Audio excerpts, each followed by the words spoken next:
Hello everyone, I'm Cee-lo and welcome to my town, and welcome to a new episode of The Completions Way.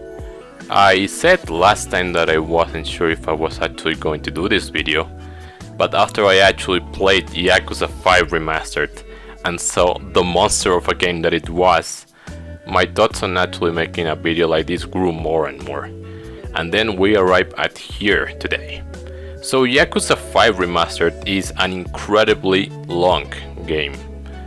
This game takes place within 5 different cities with 5 different protagonists as you play as, and as such there is a lot of things to do, like the completion list is massive just because of the sheer size of everything.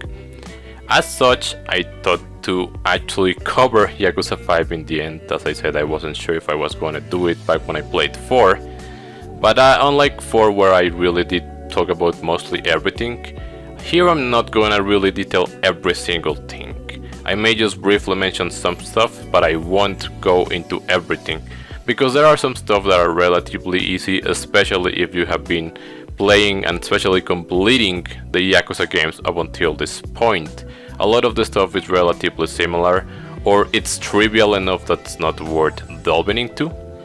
But I did want to mention a lot of this stuff that I either struggled with a little bit or were a little bit more complex, and maybe there wasn't a definitive source out there online to guide yourself to help go through certain parts of the completion process of the game. So here we are today.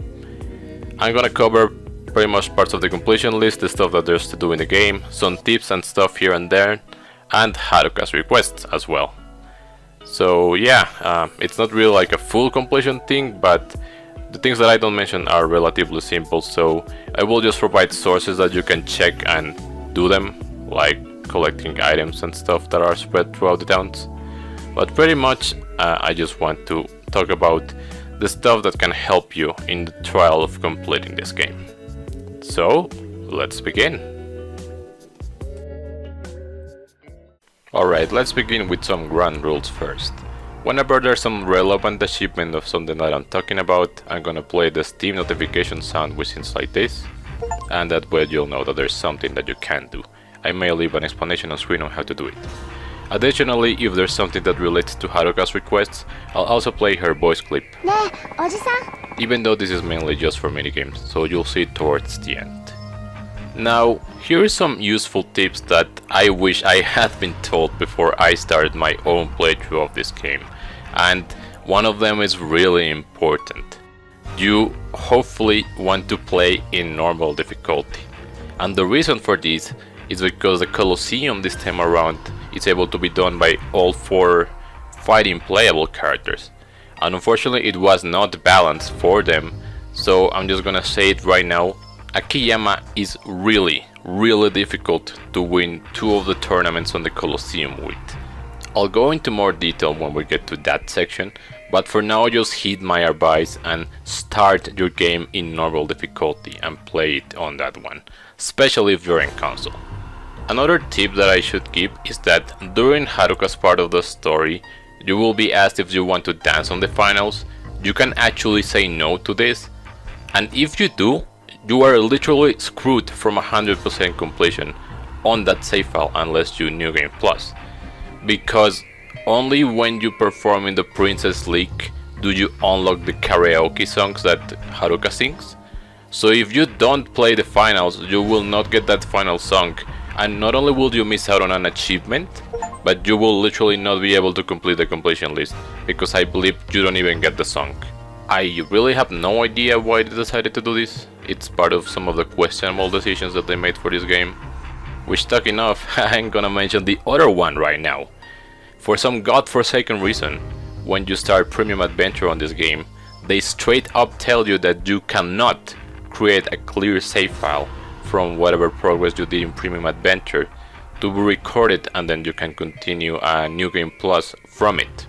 This has been a feature in every other Yakuza game, and to my knowledge no other game in the future even does it. I have no idea why they chose to do it, but just be wary that if you wanna do future replays of this game, only whatever you had at the finale and when you beat the final boss and generated your clear save file is what you will be able to restart from. There's an exception to this, and that is the completion rewards. If in any save file you acquire different completion milestones, like complete all the Substories or all of the foods, any new file that you complete after that will be able to claim them from any convenience store, whatever items they reward. However, say if you wanted to premium adventure and you leveled up your characters to level 25, but on the finale, when you beat the final boss, they were only level 20 because you had a limit broken, then they will only be level 20 when you resume playing. And this is a little bit annoying because I personally did most of my final leveling in premium adventure, so I got the final skills for the characters in there. And when I did my legend difficulty run, since I hadn't gotten to all those skills yet, I was lacking them, so it felt a little bit annoying because my character wasn't complete. For beating legend it was enough with the skills that I had, but overall it does become a bit annoying when you had already unlocked the full potential of the characters and then you're reset to a weaker version of that. But either way, those are the tips that I can give before we start delving into the points. First, let's talk about leveling up, abilities, and related topics. For the fighting characters in this game, leveling up is actually not that bad. You may not notice it at first, but just doing random fights actually worth a good chunk of XP. Of course, when you're gonna be doing sub-stories and other side activities, you may also get experience, but if you reach a point where you just need to grind for some final levels, you'll find that it's actually not that terrible. In case you're struggling, there is a Yakuza training gear item that you can equip. This gives more experience when you fight. I'm not sure how much, but make sure to use it. You can get it by crafting on the Kamiyama Works, but you do need an item that you get from an Akiyama Substory or a coin locker. Depending on how much you've played, then you may level up more. Personally, on the main stories for Kiryu and Saejima, I got them to level 20, which is the initial cap. For Akiyama and Shinada, I didn't quite get them like that, but as I said, just grinding a few street fights is not that bad to get them up, even if you don't have the training gear. Now, level 20 is the initial level cap, but you can actually limit break and get to level 25. In order to do this, you need to complete Sosuke Komaki's training, and then in the finale, after you have seen him in the Komaki dojo, he will allow you to fight him and Komaki at the same time, and that will allow the character that goes to do that to limit break and be able to reach level 25. These fights could be a little bit complicated, especially with Shinada and Akiyama. With Akiyama it was a bit hard, but I managed to do it without cheating it. With Shinada it was impossible and I just brought a shotgun to shotgun one of them. You can bring two if you want and just kill them with that. It's really not a fair fight, and unfortunately you don't have the hit actions which help Shinada on this. So yeah, but once you defeat them, then you will be able to reach level 25. The requirement of experience does substantially increase, but as I said, doing the street fights, it goes by relatively quickly. Haruka is a completely different story, however.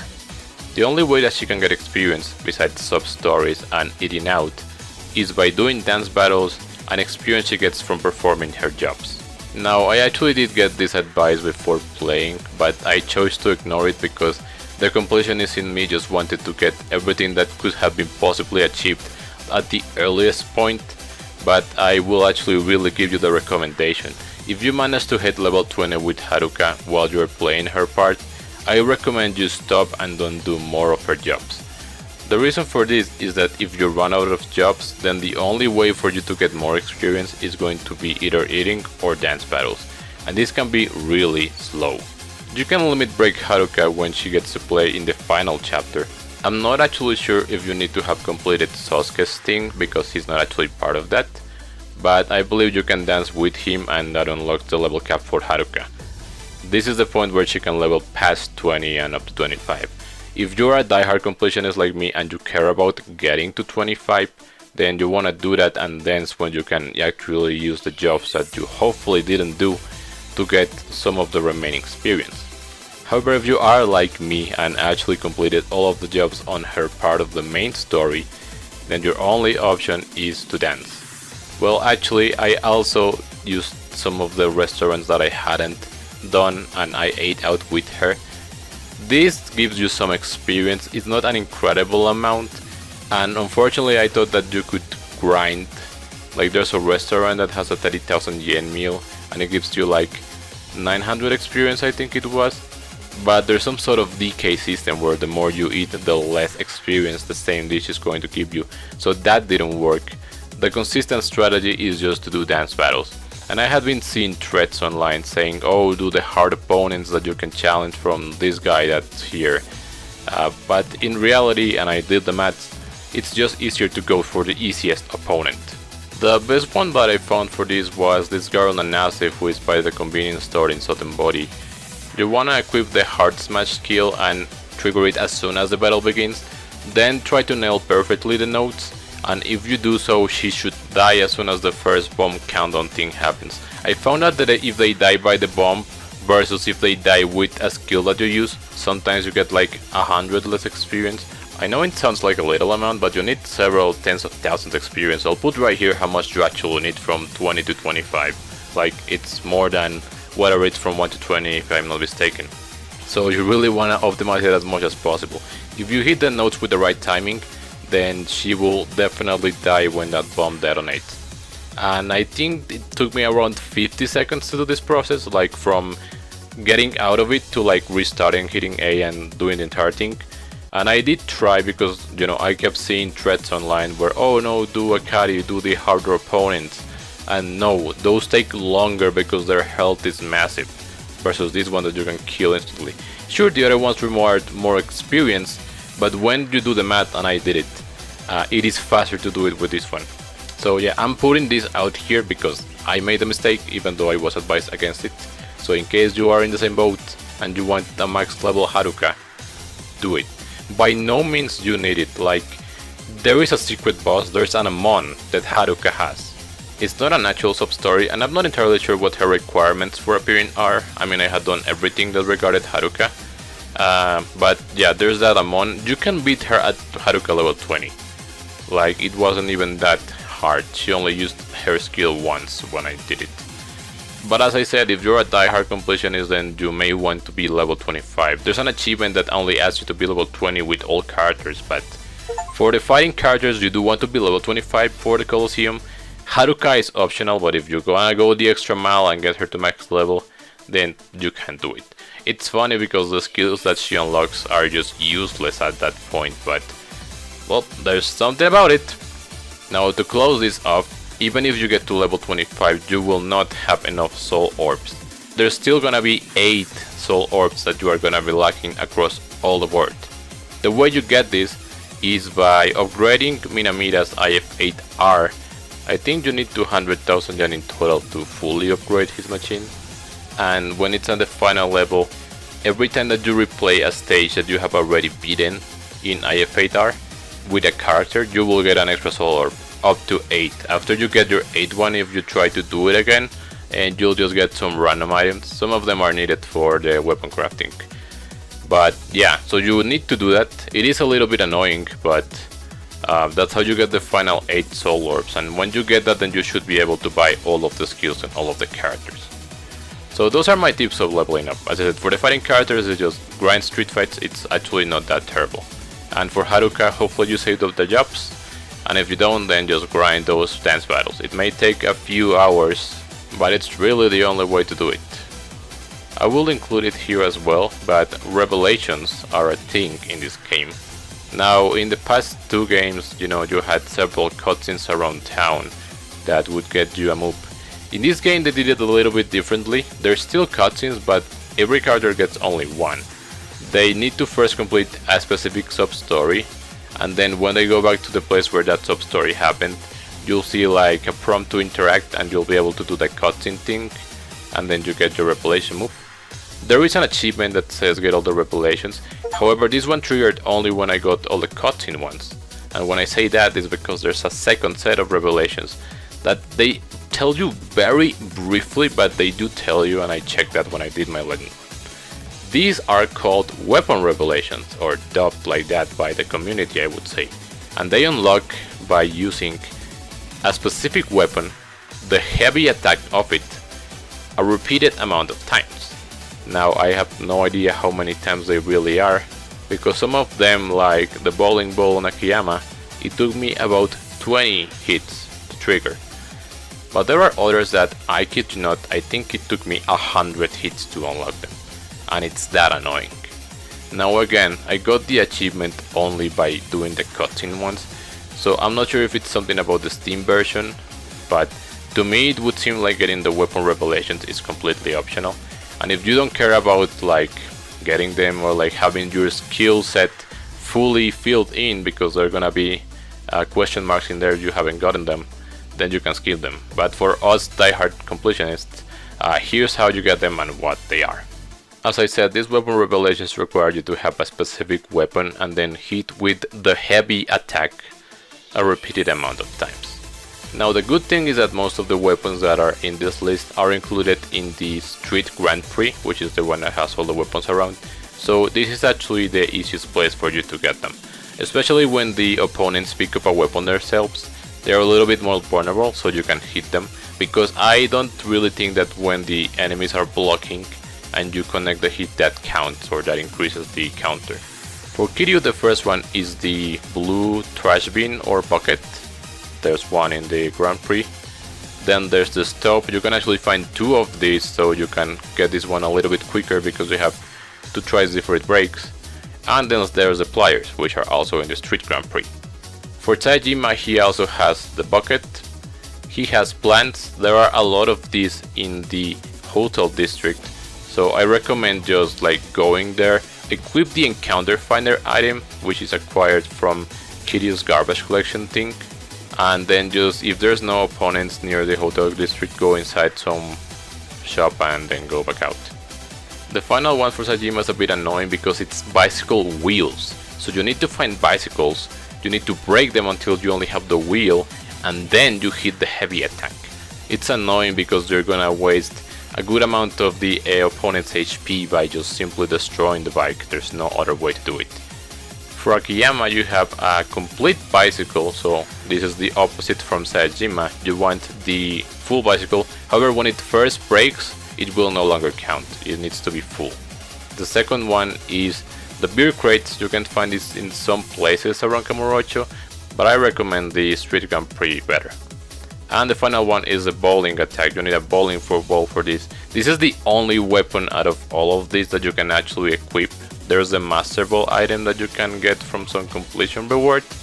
What's the easiest way to do this one is go to Kamurocho near Arena, grab the Master Ball from the completion things from the convenience store, walk outside and until you see this group of hooligans that are gonna be loitering around, encounter them, use your shots with the Master Ball, and then when it breaks you just throw it away, and then you enter the store and get it again, and then just repeat it until you get it. This one was really quick for me, like it only took me, I believe, 20 hits of the ball to trigger it, and that was it. Finally for Shinada, well, this one's annoying, so he has the beer crate as well, like Akiyama. He has a desk, which is only on the Street Grand Prix, and maybe in some sub-story sections, but how are you gonna know that you need that? This one is really weird because at the very least the others are in some places in some of the maps of the cities. This one is just there in the Colisseum. And the final one, it's the most annoying one of all, it's these dolly carts. They are not in the Street Grand Prix, so that's a bad sign for now. They are only in very limited parts of Kamurocho, like I think there's one near the MEB, there's one near Nakamichi Street, I think there may be one in like Pink Alley or something like that, in Pink Street, sorry. And the best one that I found is this one that's by Matsuya in Tenkaichi Street. So the method that I used to get it is get an encounter finder, go into Matsuya and then walk back out. If there's no one in this little street here, and it has to be in the lower part, then just enter again until they are there. If they're a little bit into the upper side of the street, then that won't work because the fight place is gonna be a different area and you will not be able to get to the dolly cart. The dolly cart's right here, so the strategy was trigger the encounter there, like until there's an encounter, then go run into the guy, then hopefully use your my essence of throwing to kill the first guy that you encounter, which is like the gang leader, and then that's gonna make the rest of the opponents be like scared. Use that time to grab the dolly and then just hit with it. The problem is that I think it has only 1 health normally, and it has 2 health due to Shinada's improved weapon durability thing. So you only have 2 shots at it per dolly card, and if they hit you, it breaks instantly. That's the most annoying thing. I spent like over an hour just to get this one. It was really annoying. That's why I'm saying you don't have to do this. It's only if you are a diehard completionist and want to see it done, but you really don't have to do it. Anyway, that's the weapon revelations. Haruka has none of these, of course. She only has her 1 cutscene one, and that's it. This concludes this section about abilities, levels, and all of that stuff. The next one is side stories. This means the actual side mode that each of the characters have. I don't really have too much to say about them, but I'll talk briefly. For Kiryu, I believe for the regular missions, first you get some actual taxi driving around the city, and then at a certain point you get only like conversational like ones. These ones are kind of like sub-stories and I quite enjoy them, so you can choose whatever and get them done, but I recommend saving and maybe retrying them to see the different avenues that the answers that you can give have on the sub-story. There is one better reward that will give you more experience for your taxi thing and a tip, so hopefully you finish up with that one, but I do recommend seeing the other ones. Then his other thing is doing the races against the devil killers, and that's it. Once you finish everything, there's 2 things that unlock. First, you can do free race against all of the bosses that you faced, including one that I think it's the last guy that appears on that narrative story thing. He's a little bit hard, so be careful, but it's a challenge if you want to do it. Sajima's one is completing all of the main missions of the hunting ones, and then some of the sub-stories. Maybe the most annoying one here is selling the 1 million yen worth of stuff to the seller, but I actually kind of did it on my own as I just completed this side mode, so it wasn't that terrible.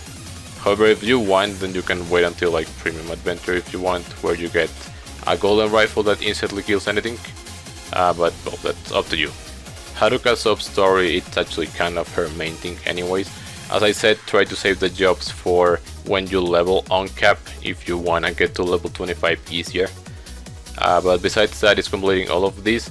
The dance battle portion is the little subplot that goes with her friend Akari and the different opponents that show up across town. And once you complete that one, then this guy appears here near this store where you hold the handshake events. So you can talk to him to challenge the bosses that you face. I think there's some other ones in here as well, like some girls that you make through a sub-story that Akiyama does, I think, and also Noamon. If you've beaten her, you can actually choose to do a concert battle with her. It's the only way that you can replay concert battles, and it's against her. So yeah, that's kind of cool, I guess. And therefore Shinada, actually his Babel thing is relatively straightforward. If you finish the Igarashi Coach missions, then your stats will be maxed, no problem. I only bought the first set of gear that's offered at Evisupon at the beginning of Shinada's story, and I think even without it, when you just max your stats, you don't need anything.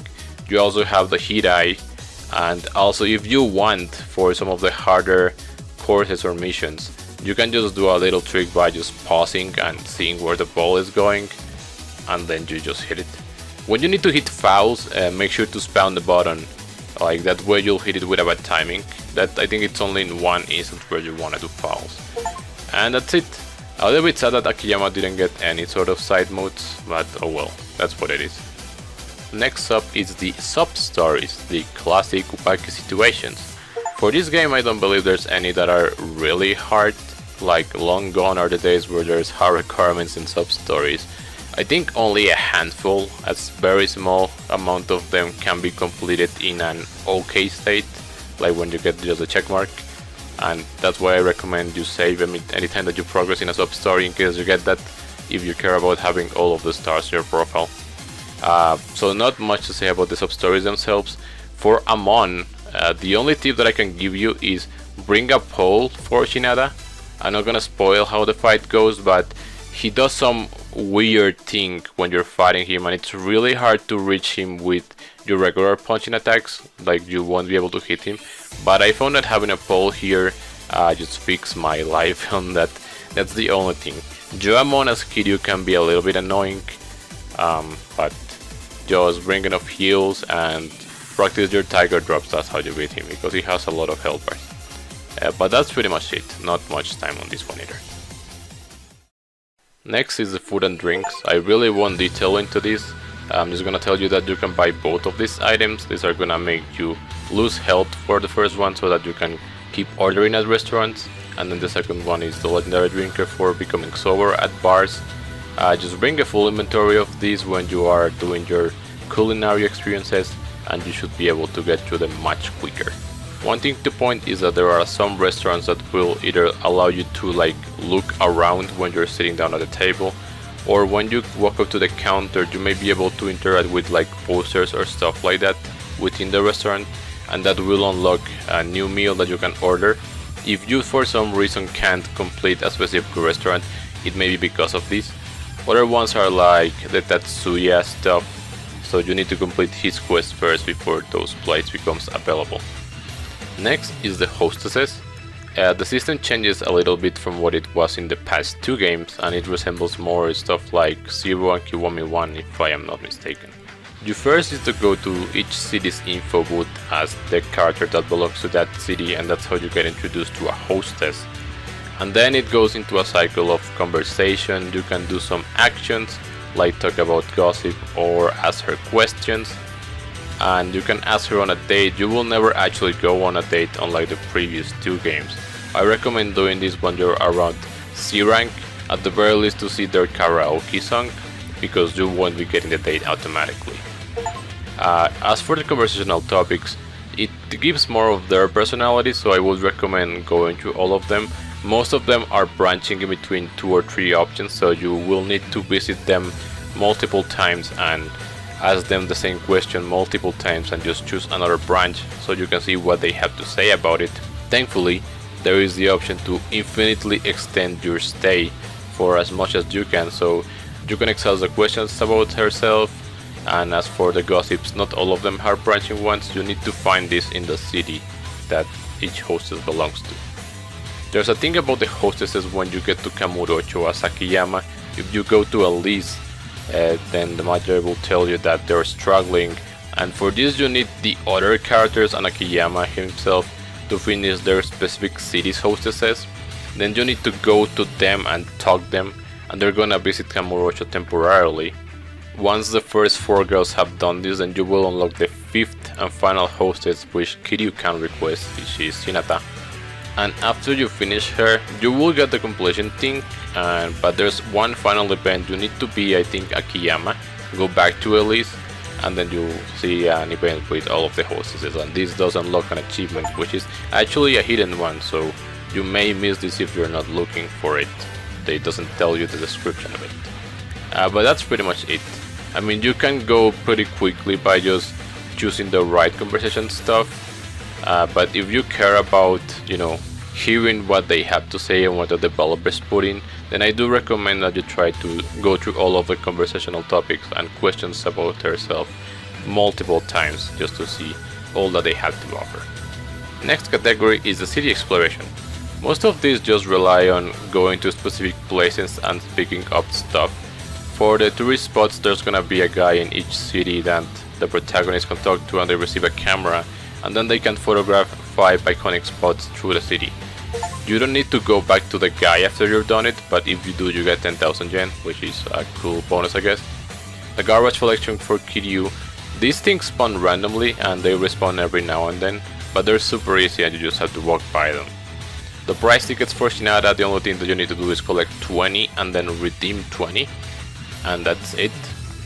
For the treasure hunt, you need to find the things throughout Tsukimino, and then once you complete 5 pieces of a map, you'll get like a clue. Then try to solve that riddle, or if you want, you just look up the locations of them, and that's it. And the same goes for the coin lockers. There's 50 in Kamurocho and 50 in Sotenbori. One thing regarding this is that you can pick up locker keys in certain body as Haruka, but make sure that you do not open them, because unless you go into Premium Adventure, Haruka's inventory will never merge with the other characters, and depending on what you grab you may soft lock yourself out of some good item or just lose it and not be able to acquire it. Again, this is only if you do not want to do your stuff in Premium Adventure. I know there's some people that like to do it on the finale and then carry their clear save files with more stuff. I personally just went straight into Premium Adventure right after I finished the game, because I did want to like try the new costumes and all of that stuff, but it's just a thing to be wary of, like do not open the lockers as Haruka. Next is the hit actions. I don't really recall struggling to get any of them in this game, maybe just the partner ones from tag tournaments. Like in previous games, there's a hit action from when an opponent has been grabbed by an ally from the front and from the back, and you need to be like able to be close to them and perform the hit action when it happens. I feel like the CPUs digress back to like how they were in Yakuza 3, where they would like never grab sometimes, and it took me a little bit of time to get the like grab from behind one. Thankfully in this game there is the option to like swap where you're grabbing an opponent from. There's a button for it, and your allies may do this as well. So you just need to get lucky until you can get this. This is done in the Colisseum, but also in the very few instances in the main game where you are fighting with someone else, then you may be able to get it as well. Though these are slim and can't be repeated. Next up is the Kamiyama Works weapon modding. This one is worth delving a bit into, so let's get started. So you will meet Kamiyama not necessarily in the story, but you will see him in Kiryu's story outside of his apartment at one point. He's hard to miss, but you don't actually have to talk to him to proceed. If you talk to him there, he will take you to his business in Nagasu, and from here you can start. When you play as the other characters, they will get a text telling them where the ban for Kamiyama is in their city, and in Kamurocho they have their usual store. So the way this works is that you can invest money and items into it, and this unlocks more stuff that you can buy or craft. I would recommend that first you donate all the money that they need. It's 500,000 yen in total, and it caps at that amount, so you can just donate that. That gets them to level 10 and unlocks pretty much every single thing that you can do. After that, if you enter the actual crafting menu, you'll see that there's some items that you can just straight up buy with money, some that require an item that you own first before you make it, and some that are blocked because they require an investment item in order to do. So this is another thing, you need to invest specific items in order for other specific stuff to be unlocked and for you to be able to use them. So most of the items in this category are actually rewards from stuff like Substories or completion rewards. So hopefully you do all the masters, all the Substories, all the side stories, and claim the different completion rewards before you do this. Even though I haven't talked about all of that, but do keep that in mind. It's better to leave this for one of the last things, because most of the items are gonna be there. On top of that, there are some that you can just buy in Kamurocho. I'm gonna link the guide that everyone always references so you can see in there, and you will probably be in Kamurocho doing this, it's the most convenient. And then also there is a few items that you need to invest that are a little bit more hard to get. Well, not really, but you have to go to other cities. So I listed here the outliers, maybe, just so you are aware. The first one is the Aji Spicy Roll, regular. You get this in the souvenir shop Fukuya in Nagasugai. The pearl you get from the Nagoya lottery tickets, it's the grand prize. A trick to get this is you can make a save and then have like 10 or more tickets, do the lottery and reload if you don't win it. I think it's the only way to get the pearl, so you can do that. Do not do it if you have a bad luck text, because it will likely not happen. Anyway, the Oyaki sweet rice cake 5 pieces, you buy it from the Kinecho souvenir store, Nagoya. The Maguro, you fish it at the Tokyo fishing spot. The Marlin, you fish it at Nagoya's fishing spot. I haven't got into masters yet, but in one of Shinada's masters he does have to catch a Marlin and you get to keep it, so you can probably use this one. Then there's the mystery liquid and the small motor. So I've talked about IF8R briefly. When you complete it, then you will be able to get soul orbs and repeated plays. And after you get all the soul orbs for a character, if you play it again, you will get an assortment of items. You need to get these 2 items from that. In my case, I actually got them first and second try. Like, I got the mature liquid and I got the small motor in a row when I was already on the soul orb limit.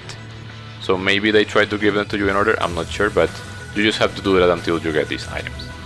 And then the rest, as I said, you either get them through Substories, completion rewards, stuff like that, or you can just buy easily or redeem in certain places, probably in Kamurocho. So do consult the guide for that. Now, before you do any operations here in Kamiyama Works, I would suggest you first save and check with the guide and make sure like you don't accidentally invest an item that you needed as a resource, because I did that. So don't do that. Just invest the specific items, and that's how you get everything.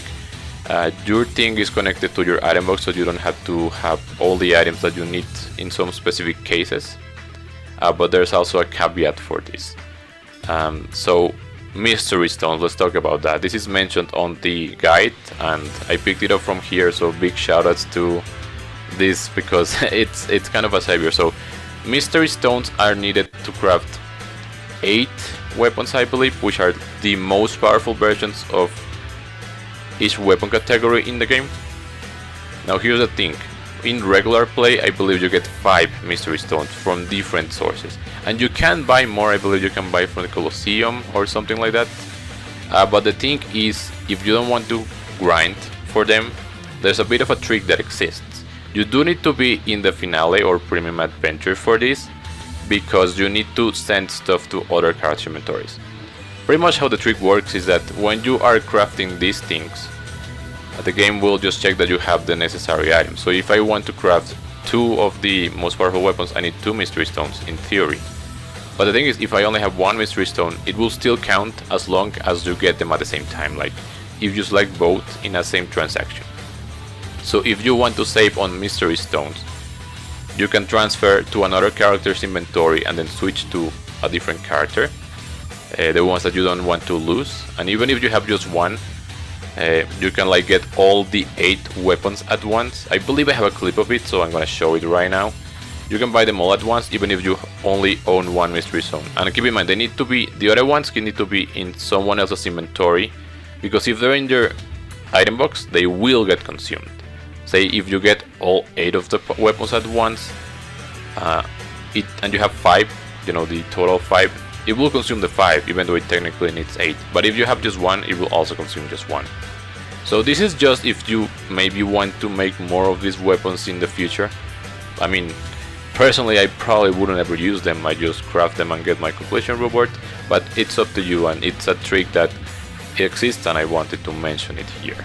Now the thing is that they're pricey. I believe every one of these costs like 800,000 yen, so you do need a lot of money for this mode. Thankfully, making money in this game is not that hard. There are a lot of cheat items in this game for gambling, and you can even get more by fishing treasure chests, so money is not that much of a worry.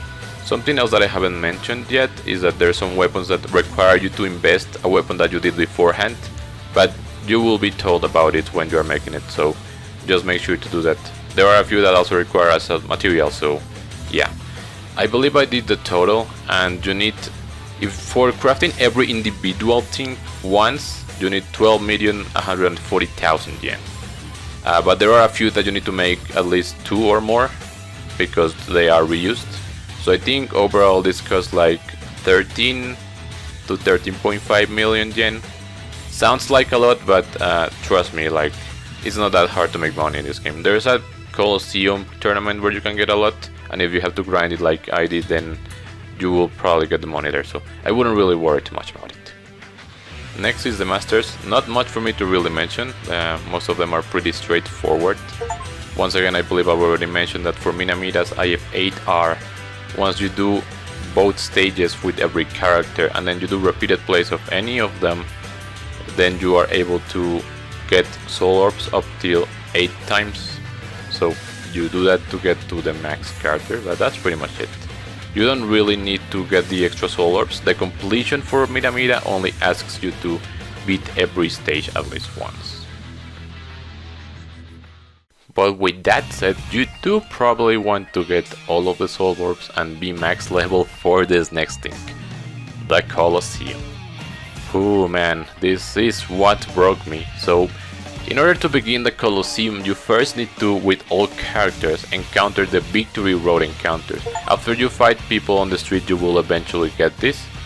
And then when you fight some specific contestants, I believe they always have like a white training gear or something like that, and they will say Victory Road Qualifier. Sometimes when you beat those, you will see an exclamation point on the map in each of the characters' cities, and when you go there, then you will fight kind of like a boss that is going to be taking part of the Victory Road. There's gonna be a point where you defeat all of them in a city. I believe for everyone but Sajima is 4. Sajima only has 3 characters for some reason. And once you do that, then you will qualify for the finals. Then when you get to Kamurocho, you need to be as Kiryu, and you will get this guy Raiden, who's like beating up people on the street. I think you fight him once or twice, and then you have to go to the Colisseum as Kiryu and beat him, and that finishes up the Victory Road, which is again part of the Colisseum completion things. Then after this, then you can do the tournaments, and oh man, this is what broke me. So let me go briefly over most of them and then in detail about the ones that actually costed me. So the way that the Colisseum works is that first you need to do it with every character. There are several tournaments and there is an actual ranking. The ranking is per character, and as you win more, your points will increase and you will climb the ladders. At the beginning you will have only a few tournaments available, and as you level up to specific thresholds, more will open up.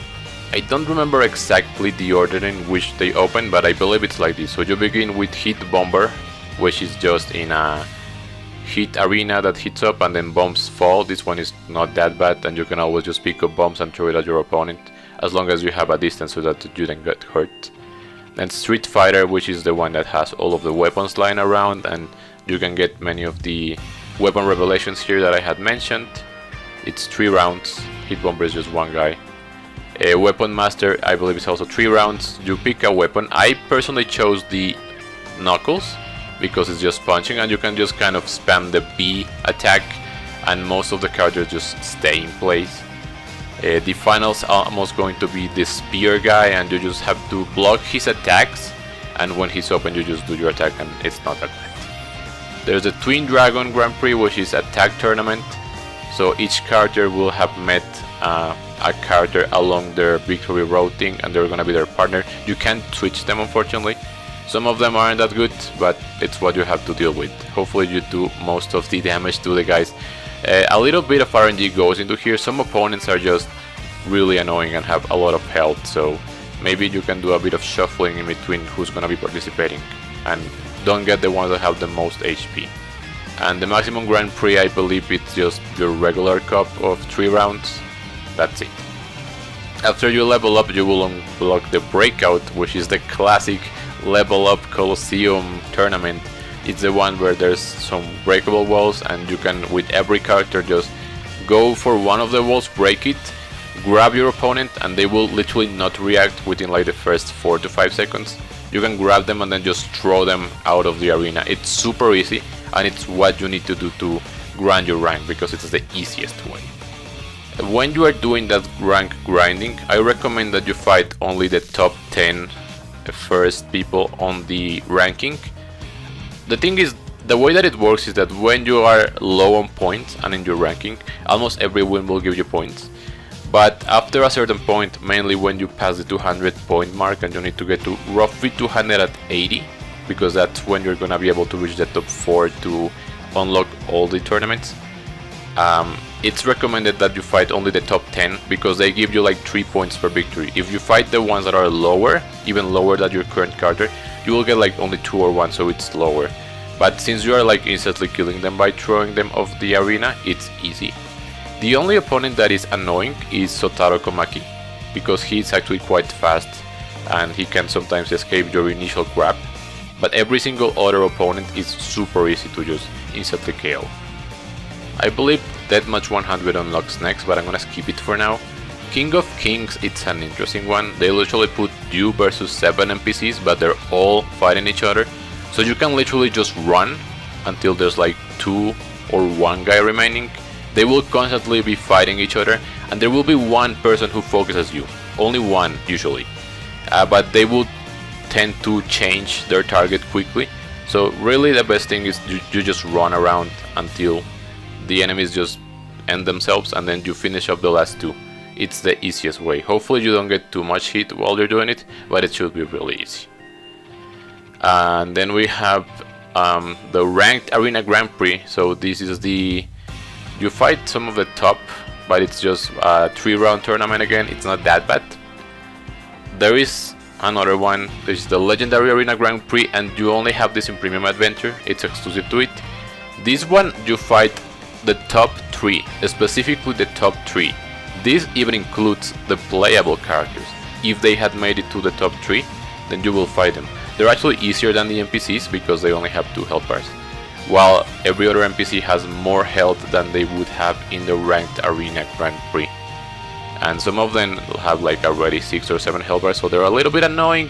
However, you don't need this for completion. If you want to have like the recognition of doing it, that you can do it, but you can actually just ignore it. I was trying to do it, but I didn't do it with Kamiyama and Shinada because I just didn't want to bother. So yeah.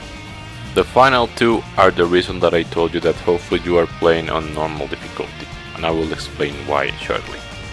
Deathmatch 100 and Limited Berserk both have similarities in that you are fighting several opponents at once that keep coming in waves that increase their health and difficulty. I'll begin with Limited Berserk first.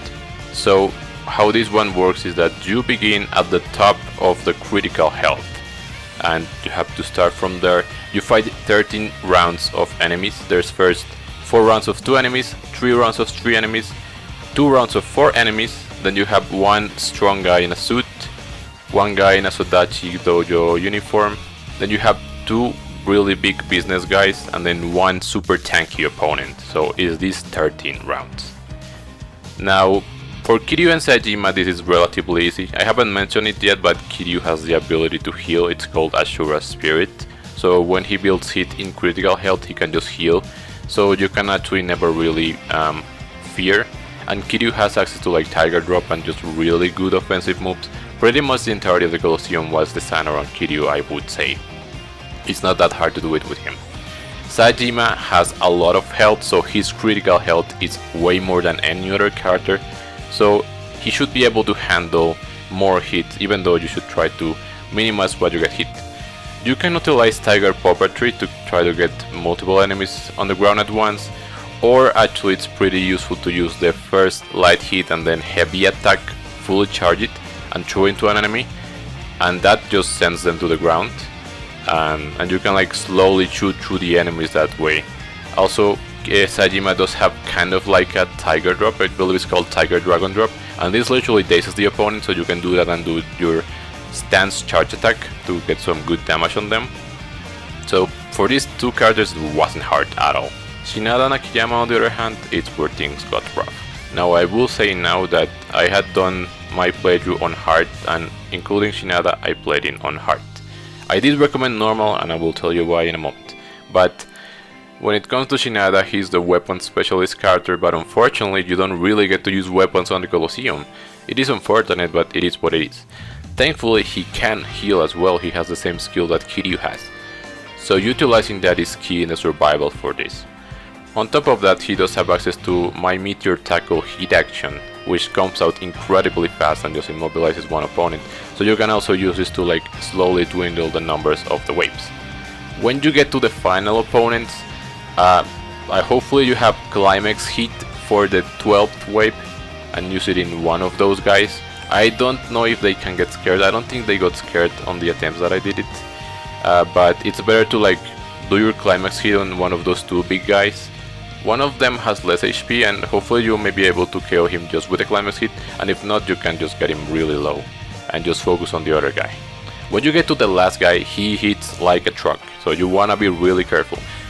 When I finally won with Shinada, literally what I did is I just ran around for like 20 minutes, I don't remember how much it was, and he does these heavy attacks that are really easily telegraphed, and he almost does them on like a timer. When you're fighting him you may notice that. So what I did, I was just running around, and when he was throwing those attacks, when I knew that he was gonna be like a bit open, I threw like 1 or 2 punches. Don't do more, because he can just quickly recover from his stance and throw an attack at you, and again, if he hits you he might just kill you one hit or just have you really low, though Shinada can heal, but just play it safe on this final guy, and that's how you can do it. And then we get to Akiyama. Oh man, this is what truly broke me. Like, Shinada was hard, but Akiyama was just out of this world. This is why I said that it's balanced for Kiryu, and it's not balanced for Akiyama at all, because he has no crowd control. Not really. Kiryu and Saejima have really strong attacks, Shinada can heal at the very least, Akiyama lacks all of this and has less HP, so it's really hard. So how did I do it? Well, two things. I did kind of cheat a little bit. I was playing on computer, and because I'm in computer, I was able to do something that could be considered cheating. I guess I leave it up to you, but unfortunately nobody warned me that this monster of a task existed in this game, so I was forced to do it. I lowered the difficulty of my save file from hard to normal using a hex editor. There's a way to do it, and I will link it down below if you want to know how. But I had to do it because I was seeing videos on YouTube of people doing these two tournaments in normal, and the enemies would just stay on the ground for longer and focus you less, they would be less aggressive. In hard, that was insane, and I just could not do it. I did a lot of attempts, like maybe 20 or more, and I was already tired. I spent like 3-4 days doing that. I wasn't having fun anymore, and I just decided to do this as a final measure because it was just so unfair. If I had played from normal from the very beginning, this wouldn't even have happened. It probably would have been hard, but I wouldn't have had to do this small cheat, but that's what I had to do. So I did lower my difficulty to normal when I was doing Akiyama's tournaments, and that made it easier, and then I eventually did develop a strat. So for Akiyama, when you do your basic quick attack and then heavy attack, you can knock opponents to the ground. Then when you build hit, you start doing your flying kicks. You keep the opponents on the ground and you can kind of infinite them like this. So you can do that, and then you can also build your climax hit and use it sometimes. So you can do this with the enemies. You can begin the round by knocking them when they're 2. When they're 3, then try to do the hit action where you throw 2 enemies on the air, and same with 4. And when you get to the harder enemies in the end, you can sometimes juggle them, but they get back up. Akiyama does have like a counter kick, but it's really bad, so this was like the better option that I found. When you get to the 2 guys, definitely have a climax hit that you haven't used against them, because they are really hard and they will really focus you. Hopefully you get the one with low health first, that way you can just handle the other one a little bit easier. You can kind of do the combo kick, but he will not be thrown to the ground. You can still stun him a little bit like that, but don't do it too much, because eventually he can break from it and just hit you, and that could be bad news. And for the final guy, just do exactly the same that for Shinada, but be more careful because he can kill you. One thing that I wanted to mention here really quickly that you see me do is grabbing him and throw him to the ground. So you can do that, but you can only do it like 3 or 4 times at most. After that he will just like free himself completely. You won't be able to grab him anymore, so make sure to make good use of these grabs, throw him to the ground and do a lot of damage, maybe a hit action, and then while he's getting up you can try to juggle him into the kick combo. But again, be a bit careful because he can just react fast and hit you, and he can kill you very easily. All in all, it took me 47 attempts to win this one, and I think half of them were before I lowered the difficulty. Like, this one really broke me. Deathmatch 100 works a little bit similarly in the wave system. You are fighting 20 waves of 5 enemies at a time. Each wave is gonna consist of 4 guys that have white suits and 1 that has a gold suit, which is kind of like the leader. The waves are determined in the sense that there are some enemies that are gonna have weapons, and they come in an order. On top of that, of course, the enemies also get harder as the wave progresses. They gain more health and they become a bit smarter. So yeah. Now, the weapons can be a problem for you. You really don't want to get hit by them, so you should focus the enemies that have the weapons first, especially the guns. Some will have pistols and some will have shotguns. Now, the strategies vary per character, so you can kind of borrow some of the ones that I mentioned in Limited Berserk. The good thing is that you do begin with full health, so that's better. Kiryu is super easy. You can just grab an opponent, throw him into another group of opponents, and then just grab someone by the legs and repeat. Literally like that, it's so easy because you are just stun locking them every time that you do this.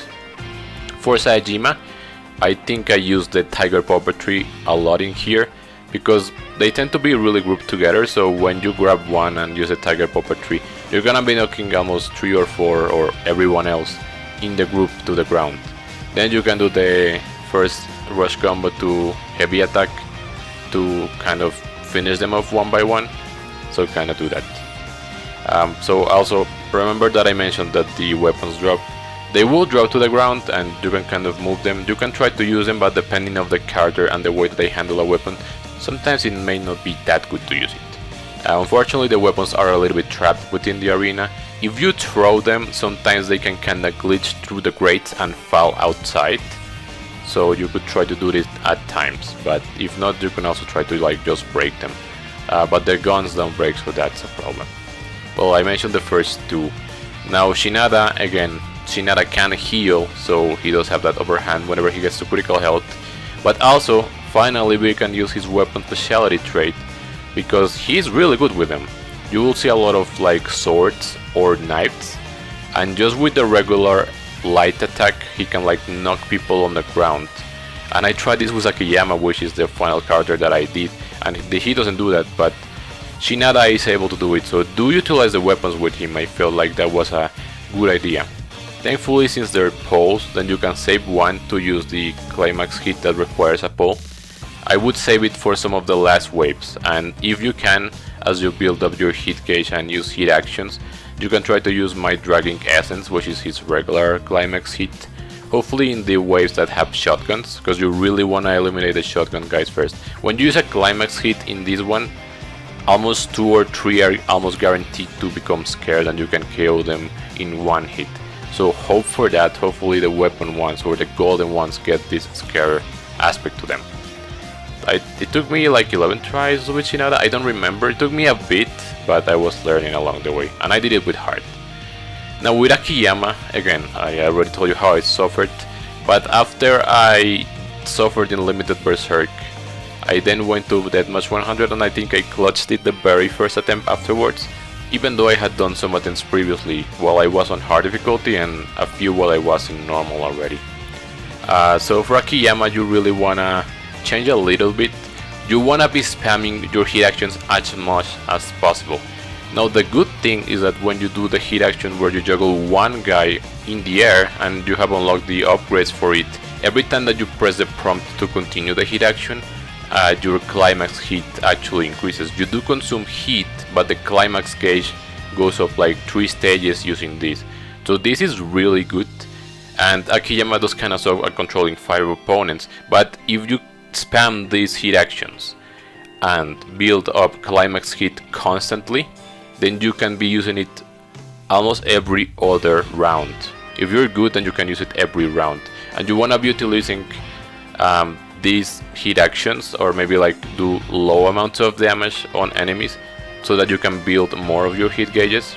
I would recommend, so Akiyama has access to 3 climax hits that he can perform. Save at least one of them for the final wave, because you're gonna need it there. And for Akiyama, what I did is, I mainly just did the juggling of opponents and doing the hit actions and climax hit. Save all your shotguns, hopefully you save them. Place them at some point. When you have like only one opponent left in the arena, then it's a good point to maybe knock him in the ground and then start grabbing the weapons and put them in a specific corner. And what I did is, when I got to the final wave, I just used all 3 shotguns that I think appear, and I just shotgunned almost everyone that I could. That cleared most of the wave. I then used a climax hit, and there was still like the gold guy, and I actually almost died, but I managed to get it. Like, it was pretty tense. But really you want to use the shotguns in there. I would not recommend that you use the other weapons as Akiyama. I felt like that hurt me more than helped me.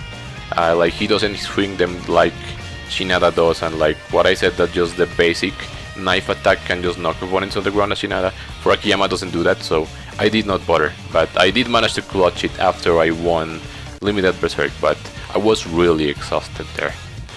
So hopefully these tips can help you. Of course, the primary tip is play on normal difficulty, my god, because it is insane. Like, if I didn't have that option to cheat kind of and hex edit my difficulty, I don't know what I would have done.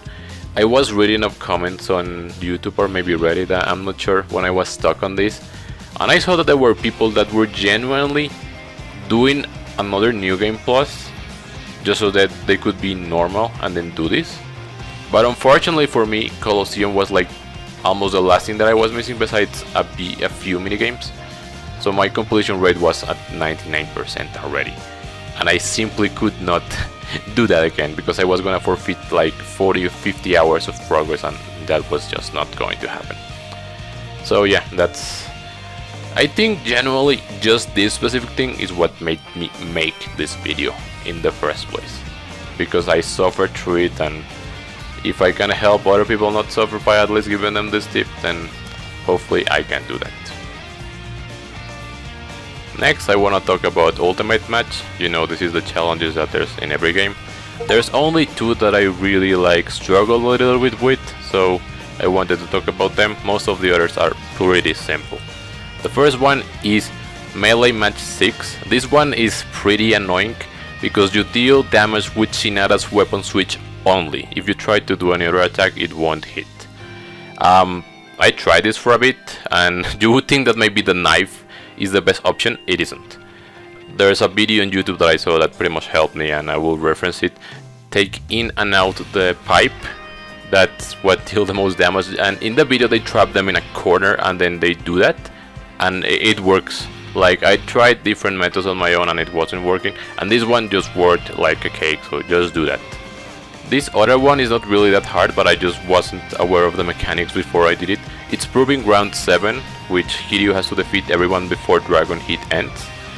I think you just match fast attack and that's it. Maybe a little bit of luck is needed, but you just do that. I don't know, I barely used Dragon Hit while in my main playthrough, or never to this effect, so I didn't know how it was. But that's all for the Ultimate Matches. Most of the other ones aren't that bad. The very final one is Kiryu versus most of the bosses on the game, and you heal very little, so just keep that in mind, but overall they aren't that difficult. And now we get to everyone's favorite topic, the minigames. There are a lot in this game. Before I talk about the minigames, I wanted to mention about the luck, because there is a lucky stat in this game. You may have noticed while you were playing that you were getting emails that today is your lucky day, or that today is your bad luck day. I first thought that this was only for Pachinko, and since it wasn't on the PC version, then I wasn't gonna be able to use them at all. But turns out that they affect quite a number of activities, mainly gambling, minigames, and a few others like river fishing. I don't know the full mechanics behind how the luck changes and works, but I noticed that I kept reloading when making this video, the exact same save file, and I was never reloading over it, and I noticed that I always had bad luck whenever I walked out of Serena, for instance. So I think it changes every set amount of time, and it needs to elapse while you're in game. So when I was reloading the exact same save file, I was always reloading the bad luck. So if you have bad luck, then you need to leave the game running for a bit, and it will change, most likely. So if you get no email, that probably means that you have a neutral luck, so there won't be any rigging. If you have good luck, then a lot of luck related stuff will be in your favor. And if you have bad luck, do not even try to do any gambling or any of those activities. You will lose. This happened to me while I was doing some gambling. I was doing Chohan, and I think in the middle of my play session the luck changed, and I noticed because I knew I had good luck heading into it, and then I started having a really bad luck or something, and when I walked out I had bad luck. So it can even change in the middle of activities, it seems. You only get the email when you go out or when you reload your save file, so that's how you can tell, but just be aware of that. Again, you want it for the gambling stuff, you want it for river fishing, and you also want it for the Kinesho lottery tickets. Again, if you have bad luck, just don't even try this. If you had neutral, then you can try, and it's better to do it when you have good luck. Keep in mind that I played the PC version, so I don't have the pachinko machines. You will have to look elsewhere if you're doing that on console. But let me just briefly go to the ones that I won't go into detail because they're relatively easy. Dart is mainly the same thing as always, even though I felt the controls a bit different. Karaoke is the same thing as always. Remember that you need to have won Haruka's songs in the Princess League in order to get them, and I think you don't get them if she doesn't sing them, so there's one missable in there.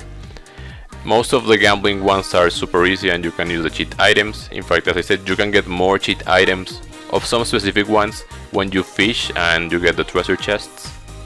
I will say one thing, in Shogi there's the cheat item for just winning, so you can use that if you don't want to bother with the phone app. There's also that.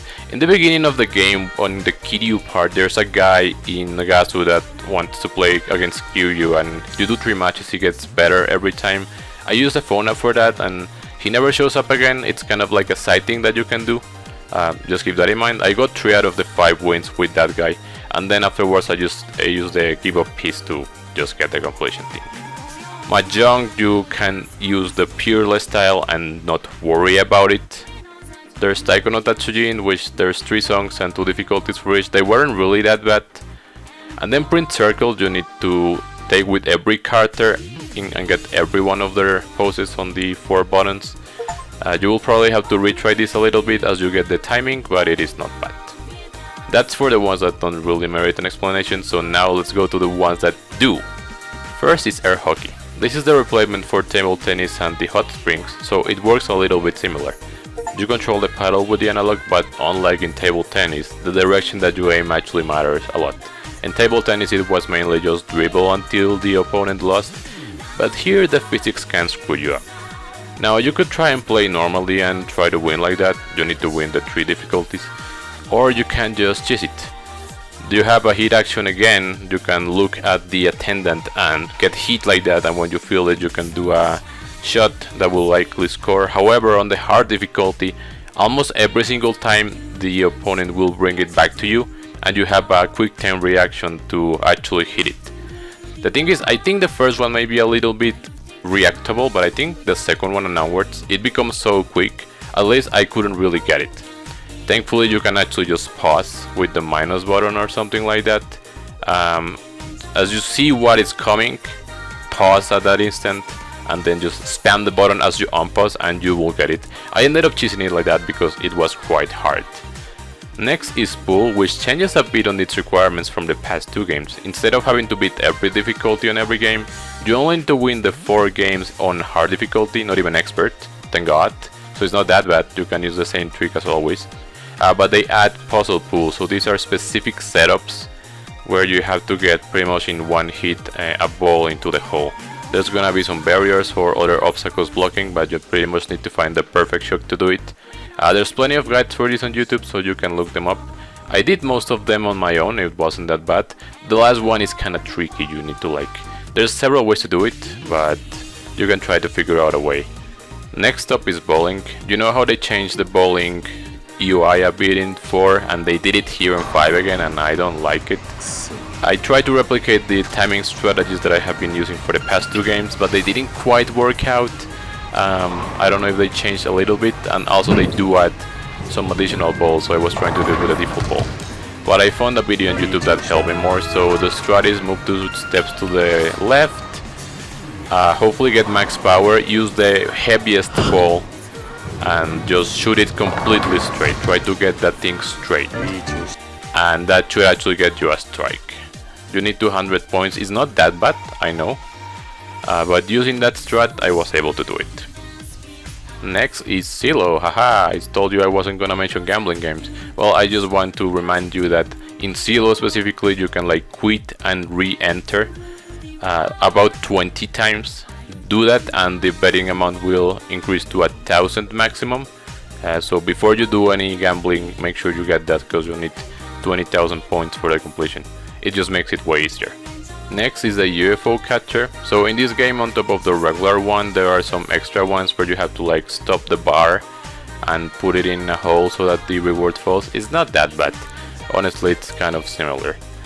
There are many prizes in this game. I'm not gonna list all of them right now, but I will tell you that there are a few that are exclusive to some cities. Some are shared, but some are exclusive, and some are even exclusive to each Sega arcade in between Kamurocho. So I would say maybe, while you're playing the game, get a few, and once you are finishing them off, check the list that I will provide and make sure you get the ones that are CD exclusive. Next is Gunrhein. This is one of the games in the arcade that was made for this game specifically. And unlike the Voxelios titles in the past 2 entries, this one took me a little bit more time to actually wrap my head around how it works. So you are this little ship in this environment and you're gonna be protecting some hexagons. There's gonna be enemies coming at you and you can shoot rays at them. And as you win, however many hexagons you had, there are gonna be more, so your field's gonna expand. This is good because it gives you more health points in a way, but bigger doesn't always mean better. You do want to have at least a few hexagons remaining so that it's not that bad, because there's times where maybe they destroy everything in your path and you have just one, and if you screw up, like, you can potentially protect the one that was remaining and win, and then the next stage will give you more, but it's hard. So I played for a bit, trying out different strategies, and I eventually stumbled with this one. So you do have to play for a bit to get a feel of how the enemies are moving, but you'll see that they're trying to move in a certain way. You can shoot rays. When you hold the button, you will like charge and it becomes more powerful, but you can play several of them. So the idea is to actually spam. You need to spam rays, don't even charge them, it doesn't really matter that much. Spam rays in the direction that the enemies are coming. They are going to be trying to move towards an area that is not being hit by the ray, so that they can try to like enter your area. What I was doing at the beginning is I was trying to like guard my area, or at least an area, so that they wouldn't get in, but this doesn't work because they will move fast. So instead just spam in the direction they're coming. I saw some videos on YouTube where they're spamming like in every direction. They're moving the analog like crazy and they're just spamming the button to place rays. I tried that for a bit, but it didn't work out in the final stages. But then I found out that spamming on the direction that they're coming, pretty much you're gonna have like several rays kind of parallel to each other, going in the same way. Maybe, yeah, just try to protect some of the sidelines if that happens, depends on how they move. This time around I don't have an actual gameplay video. I don't know if I'll try to record another one. I do have the clip of when I won the final stage, so that's that. But yeah, just try to spam a lot of the lasers in the same direction. That's what worked for me. The first time that I got to the final stage, I won it like that, because I hadn't really got into that one anytime before. Next is Virtua Fighter 2. So there's a thing about it is that depending on the CD, there's different difficulties, and I think there's even different versions of the game. You want to go to Nagatsukai for the easiest one. I will mention that Haruka's request has like beat the entire game, so it's better that you do it at the same time so that you don't have to do it twice. You can try to pick a character that you like and do it with that, but if you are not that much into it, just pick Jeffrey McWild. This is what the guide on GameFAQs recommended, and just spam L2, I think. So that's kind of like a launch move that's gonna push the opponents forward. It may not do that much damage, but the idea is to knock them off the stage. You need to beat the 10 characters that are playable. There's a bonus stage which is like a metallic guy, I don't remember their name, but you can quit when you are at that fight. Just make sure that you have won the previous one, and the game won't end. You just have to quit out of it and that will count, both for the Haruka thing and for the completion thing. Next is the batting center in Kamurocho. They added quite few new settings, but the main concept remains the same. If you're not familiar on how the shots go, from my Yakuza 3 video I established like a pattern that there's 3 types of shots. There's the slow shots, which are 100 km per hour or less, the fast shots, which are between 110 and 120 km per hour, and then the instant shots, which are the 130 or more, anything besides that point. Refer to my Yakuza 3 video, I will link the timestamp in the description of when I explain this, but it's pretty much like an acquired timing to it. I have been used to it for ages at this point, and it doesn't really change between the games. Like, I've been able to keep that consistency, so I guess be wary of that. So, as I said, there's different stages here on the Kamurocho batting center. The easy game, you have this setup with 4 panels. You're able to hit 3 at the same time, and then you can hit the 4th one. Each panel gives you 90 points, and unlike in Yakuza 4 there are no multipliers.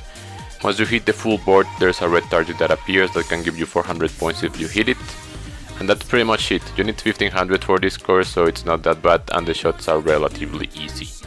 For the normal game, there is 5 panels this time. You're able to treat 3 at the same time and then the other 2, so you should be able to hit the board in 2 shots as well. Same rules apply, same scoring rules apply. For this one you need 1900 points. Again, it is not that bad. The next is a very interesting twist that they did. There's no hard course, but there is instead the academic course. This one is interesting because it's only 5 shots, but you are being asked math questions. You'll see a question flash on the screen and have 10 seconds to think about it. You can always pause if you need to, of course. And then the answer to that question is gonna be a digit from 1 to 9, so you have to answer it. You are actually able to hit in the middle of panels if you aren't sure, so maybe 1 out of the 4 numbers that you get will be the correct, but you can always just pause and solve the equation first. So this mode works a bit specifically because you need to do it at least 3 times. Every time that you answer 3 questions right, you will get a girl poster, and then when you get 5 questions right, you'll get another. There are 3 sets of this, so there's 6 total posters. So you need to hit all 5 out of 5 with the correct answer to get all the 6 posters that you need. I guess it could be a little bit frantic since you can't make any mistakes. There are 2 instant balls in this one, so you know those tends to be the easiest one because you have to hit in almost at the same time that they go out. But you might need to retry a little bit because you do need to get like the 5 out of 5. And sometimes you may get repeats, so if you end up getting to the 3rd one and you get a poster that you already collected, that number 3 and number 5 shots, you can just safely get out and try again. You need to find all 6 of the posters, so the completion list will track which ones you are missing, but you need to do that until you get all 6 of them. And then we have the extra course, which once again takes a very different approach. So instead of your normal grid or a really big grid like we had in Yakuza 4, you're gonna have a poster of a girl that's blocked by many panels. You can hit the balls, and if you overlap like the areas of multiple panels, you can hit them.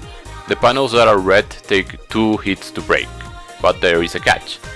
Every 3 shots that you succeed, you will get a bomb chance on the next ball. Even if you have failure shots in between, every 3 that you hit, the next one will be a bomb. So this will be able to clear a big area of the screen, and it will instantly clear the red ones. So there are 3 different posters that you get from it. From my experience, I think I wasn't getting the next stage until I cleared all of them. And then when I did get all 3, then it just random the one that you get when you enter the minigame.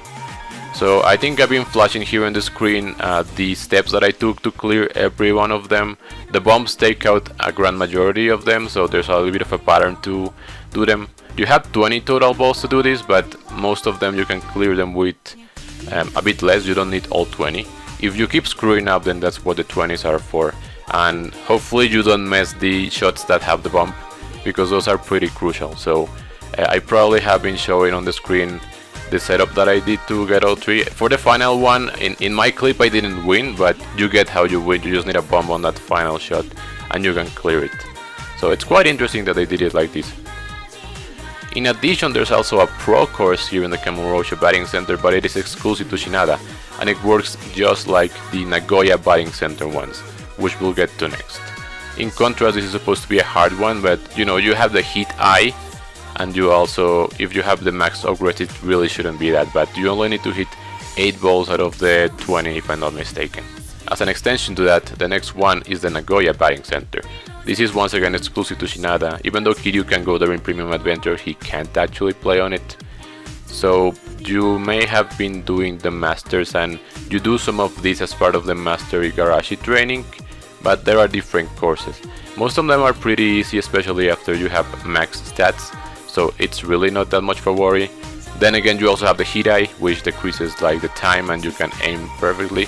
And also you can just literally pause and do that little cheese. See where the ball is going and then just move your controller or analog and press the button to get the home run. It's pretty easy. There are 2 outliers here. So one is the mission course. Here there's 20 total pitches that are gonna be made, and each of them has a bit of a different setting to it. You only need to succeed on 5 to clear it. So if you miss on the 6th one, don't worry, you have already cleared it. If you wanna try, go for all 20, but I think I did like 5 and maybe lost on the 6, 7 or 8. So just be wary of that. Then there's also the Sawara course, so this is the only course that you can't do on the main part of Shinada. He can only do it on the finale. So just go back there. It is kinda hard, it is harder, but once again you have Hidai and you can pause if you want, so it's not that terrible. If you do this after you have done the side story for Shinada, you will most likely be maxed at, so it should be a cakewalk. Next up is the Golf Driving Center in Osaka. So did you enjoy the golf minigame in the past 2 games? Well, unfortunately it's something completely different. The way this works is that there's 4 difficulties during like in this arena. You're gonna have some targets at the end and you can swing your golf club. You press 1 button to start charging up your power gauge, 1 more to confirm what you want it, then it goes back down and you have to hit it on the center pretty much to try to like have it go exactly straight as where you left it. Or you can do it a little bit before or a little bit after and it will arc. So there's 4 difficulties. The first difficulty has no wind and you have to get 1000 points. You get 100 points for getting each target, so you have to hit it every time. It's not hard, you actually just have to hit for 90% or more power and try to hit it on the center of the pink meter and you should be able to get it. Not terrible. For the second one you also are asked 100 points. The target is roughly in the middle and there is going to be a bit of wind, so you do need to adjust your distance a bit of that. The wind is random every time, unlike in Kiwami 2 where it was constant always, so you have to kind of adjust on the fly. However, the degrees are gonna be really slow, so it won't be that bad. Aim for about 50% power and try to get the center of the meter on the way down, and you should be able to get it. Now for the Advanced and Pro course, it changes a little bit. You're gonna have more wind per difficulty, and on top of that the targets are a little bit harder to reach. You may be able to reach the targets on the Advanced course, but instead you should better focus your attention in the thing that has been below all this entire time. You'll see that at the bottom there are these little flagpoles and they're not just there for decoration. You can actually hit them and get hole-in-ones, kind of. So this one actually reward 200 points and they are a much convenient way of actually doing them. The problem is you will often need to aim for like 30% or less power in order to actually get them in there, and you need to adjust the direction that you're aiming in conjunction with the current wind. You pretty much need to find a balance in between those 2 factors and do trial and error until you find what combination of timing for the power and then timing when it comes back, because you may not always want the center on the purple area. Sometimes you may want to do it a bit before or a bit after. It really varies on the fly. The Advanced course is the easier of the 2, of course. You have 12 total shots, so you can spend a few of them trying to figure out in which settings you can get a hole-in-one out of the 2 that are on the ground. Sometimes it's easier to aim for the one on the left or the one on the right. It kind of depends on the wind. But you only need to get 3 of those hole-in-ones once you find it, because it's 560 points for the completion thing. Pro course on the other hand is way harder. You have 15 shots, and I think in this one, so the back wall is actually going to have 15 targets with 100 points each, but when you hit one it rotates so you can't hit it again. The thing is, I think it's almost impossible to hit those things because there's just so much wind. It just messes you up. It's kind of impossible. So instead what you need to do is you need to find the settings that will allow you to get hole-in-ones on the holes on the bottom, and you need to land 8 out of these for 1500 points. You would have 1600 after that. So you have to like figure out for the first couple of shots how can you actually get to them. Again, it depends on like having relatively low power. The winds here are pretty intense, so there were some setups that I found myself where I didn't even have to adjust my direction. Just the wind that was enough, and then you just have to find the right power and then the right bar when it comes back.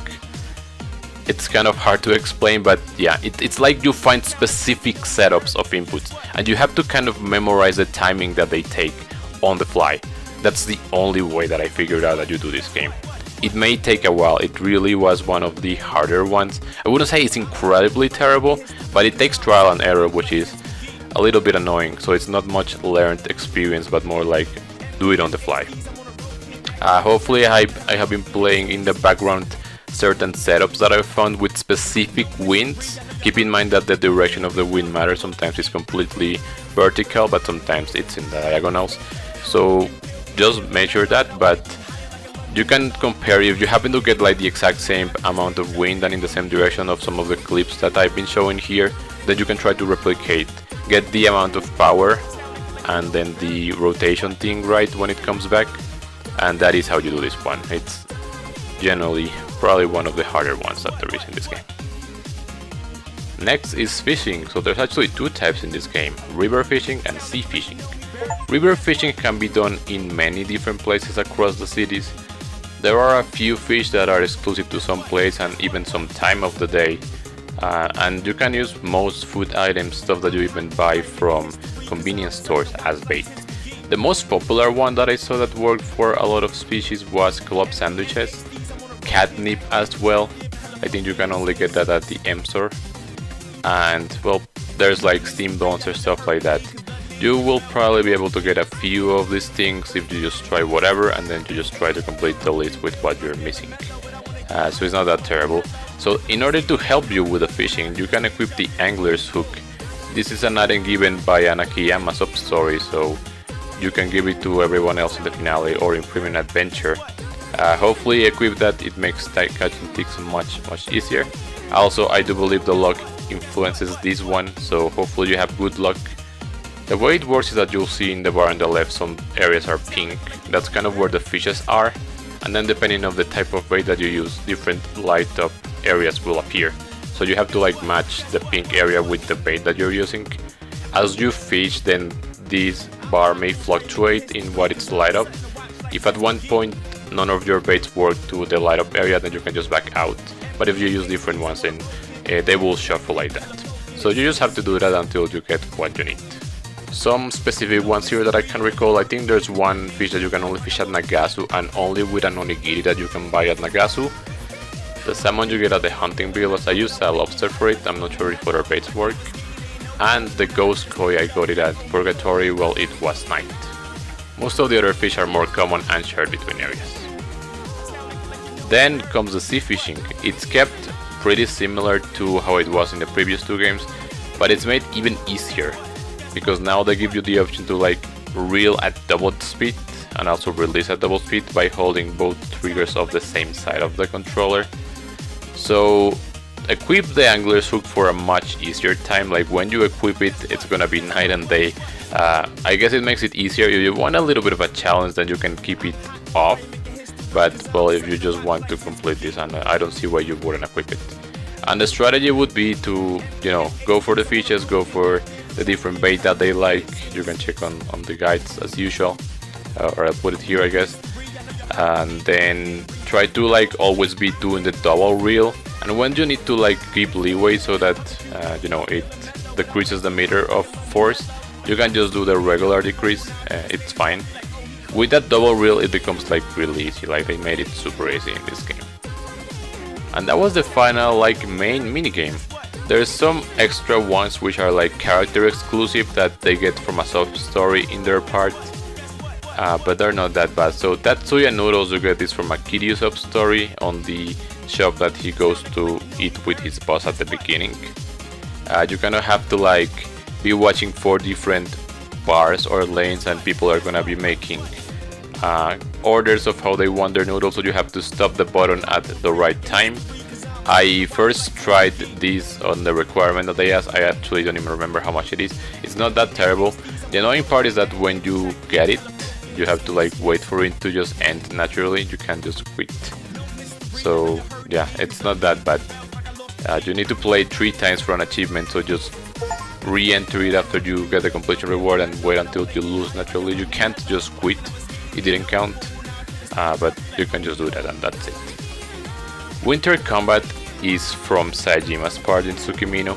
So this one's a little bit fun, but I also got worried. There's 2 main modes.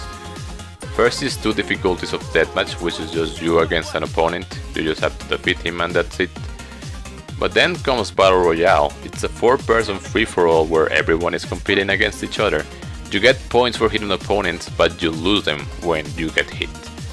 There's 4 difficulties and they get better as they go. Also the map slightly changes, there's less covers. I think the best strategy here is try to get a few points early on, hopefully don't lose too many. On the last 30 seconds your points are gonna worth double, so you will get double points but you will also lose double points. The best strategy is to try to find the guy that has the most points and gang up on him, hopefully get him to decrease your points and try to avoid getting hit. If the opponents are kind of trading shots between each other, then they may keep themselves low. And if you manage to get to a position where you have a decently high score and the other ones aren't that much on your level, keep running, keep dodging and rolling. Hopefully you don't get hit during that final phase, because if you lose points you're gonna lose a lot. And just pray that the other opponents don't get too much. And that's pretty much it. I got worried because the first time that I played this in Battle Royale, even in the easiest one, I lost like 2 or 3 and I thought it was gonna be hard. But then I went back. I think it's better to use the opponents when they're reloading, and you can kind of stun lock them as you keep throwing balls at them, because they become stuttered for a little bit. So you can just do that, and yeah, just pretty much on the final 30 seconds, get some points, get to a decent point. Hopefully the other opponents aren't that big that they can catch up if they keep hitting each other, and then you just run when you're in a relatively safe position, and that's it. Then is the comedy team from Haruka. So this one isn't really hard, but you kind of have to play it for several times and figure out what the right reaction is and when to put it. Sometimes you really don't have enough time to read it, so it's kind of good to just memorize the options that you have to take. You just have to feel the bar so that the crowd is satisfied. So yeah, it's not much to it, but you kind of have to memorize it. Sadly, Akiyama gets nothing like this, but Shinada gets the coaching cup. So this is like chicken street races that you can do in Kineicho. It technically goes deep, but it's actually not that bad. So there's a relatively easy strategy and I did it. I didn't even need much guides. So there are 4 difficulty classes and each of them has 5 cups. You need to win all of them pretty much. You are given your first chicken at the beginning, and without really doing anything you can just send it and you can win all of them. I sent them in order and it won all 5 races. Once you get to the second one, if you try to send it, you'll see that it's considerably slow, so you need some work to do. Now hopefully you do this towards the end when you have already collected a lot of money, and especially gambling chips, because in order to train your chickens you have to give items, not necessarily money, but items to the different trainers. In the guide that I referenced, they list that gold plates are like the best item to keep giving, that gives a considerable boost. So I would recommend that you do this exchange like 20 or 30 gold plates from the casino and then have them ready to be training your chickens. So for the first difficulty I did win everything without doing anything. For the second one, after you beat that, there's gonna be 2 guys that enable and they are gonna be able to give you new chickens. One of them is going to be close to the coaching guy, and when you get that chicken and talk to the organizer, then you will be able to name it and it will become available to be used. And then there's another one at Kamiyama Works. You need to have already given the name to the other one. You don't need it, but you can have a chicken in your inventory or else he won't be there. He will be trying to sell it to you for an expensive price, but if you refuse him 2 times, he sells it to you for 10,000 yen, which is relatively cheap. And this chicken is actually very good. I trained this chicken, with gold plates until it maxed its stats, and with that I was able to beat the second difficulty tier. Now after this, if you try to put this one on the 3rd tier, it's gonna be too hard, so here's where breeding comes in. You need to breed in order to uncap and increase the thresholds of the stats that your chicken can get. It's better to train them first to the max so that the next one will continue with those base stats and increase them. So what I did is, you need to race at least 3 times with the chickens in order to be able to breed them. Of course this one had already done 5 races, so I bred it once. I trained the offspring, bred it a second time. So we had a 3rd generation chicken, and that one I maxed its stats. They may get some skills here and then. I think they're relatively inconsequential. I mean, if you get some good ones, you could be good. And there's some randomness in like the skills and nature that they have, because some of them are like speedy at the beginning, but then they slow down. Ultimately, it doesn't really matter. When you just brute force the stats, it doesn't matter. So for the tier 3 difficulty, a 3rd generation chicken was able to do it. And then for the final tier of difficulty, I got a 5th generation, so I got a 4th one, maxed it, and then got the 5th one. Funny enough, this one kept losing the King Cup, which I believe is the first one out of these tiers, for some reason. But then I did the other 4 and it won it. And then I just went and did the other one and it won. If you're struggling, I think a 6th generation will probably have like the max cap of 999 on each stat. I think 30 gold plates are more than enough for you to do this. And as I said, hopefully you do this at the end, where you probably don't need money and you have already done the gambling. And you can get so much from gambling, like there's like 3 or 4 zero jewels, so just from roulette alone you should be able to like generate 12 million yen or more. And most of my casino chips were even unredeemed, so I just used that for the gold plates. And that was it for the coachings. With the completion list finally finished, it's time to move on to Haruka's requests. So once again, this is technically completely optional, there is no achievement or anything, but you do get some items as usual for doing it. And come on, this is Haruka's center game, most of the story revolves around her. It only makes sense to actually cover her. Even though she can make a lot of the activities that are listed here by herself, she still wants to spend time with her uncle Kaz and have him do it for her. So the way that Haruka's requests work in this game is a bit different from what we have been used for the past 2 games. Long gone is the rank requirements for doing specific activities. Instead, I believe it works a bit how it did in Kiwami 2. I don't know how it worked on the PS2 game, but at very least it's a bit similar to that. For one, a feature that happens when you are with Haruka playing as Kiryu is that you are able to travel to any city. You can only do this in Premium Adventure and when Haruka is with you. So that's how Kiryu can do pretty much all the other activities in the game in other cities. Haruka will follow you around, and every now and then she may get an exclamation point on her mark, telling you a hint of where she wants to go. While this helps, it's not actually required. Pretty much every single activity that you can make with Haruka is unlocked from the get-go, except for one, and there are different ones in each city. So you should probably start in a city, perhaps Kamurocho, do all the activities there and probably move into the other ones. That's how I did it. Once again, it pretty much revolves around a few buying her stuff which are easy and then doing certain stuff for some minigames. I got the entire list. By the way, I didn't really find any main articles detailing Haruka's request anywhere. There was one blog site that listed them and that was it. So I took the liberty of ordering in a cool list, and I also published a guide on Steam about this, so hopefully it's a bit more accessible for people.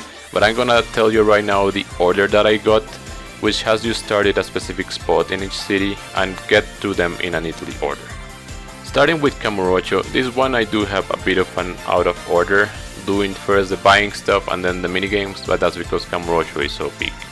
But you can begin at Cafe Alps, then Smile Burger, Pronto during the day, then the Matsuya that's by Millennium Tower, the other one does not work, the M Store, then Gunrhein.